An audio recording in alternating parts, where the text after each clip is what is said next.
Paper card तो बहुत use करके देख लिया, एक बार डिजिटल एनएफसी कार्ड यूज करके देखो। मेरे पास है आपके लिए एक मेटल कार्ड और एक पीवीसी कार्ड। सिर्फ एक टैप में आप शेयर कर सकते हो अपना पूरा बिजनेस प्रोफाइल। मेटल कार्ड में आप इसके बैक साइड से आप टैप कर सकते हैं, पीवीसी कार्ड में आप दोनों साइड से टैप कर सकते हैं। एक डेमो हो जाए। मेटल कार्ड में बैक साइड यानी एनएफसी चिप साइड से आपको टैप करना है।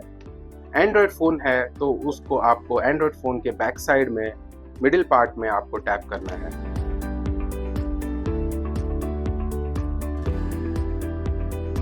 पीवीसी कार्ड को आप दोनों साइड से टैप कर सकते हैं। अपने एंड्रॉयड फोन पे बैक साइड में मिडिल पार्ट में टैप करें। आईफोन पे आप अपने मेटल कार्ड के चिप साइड से अपने आईफोन के टॉप पे टैप करें। पीवीसी कार्ड से आप दोनों साइड से अपने आईफोन के टॉप साइड पे टैप कर सकते हैं।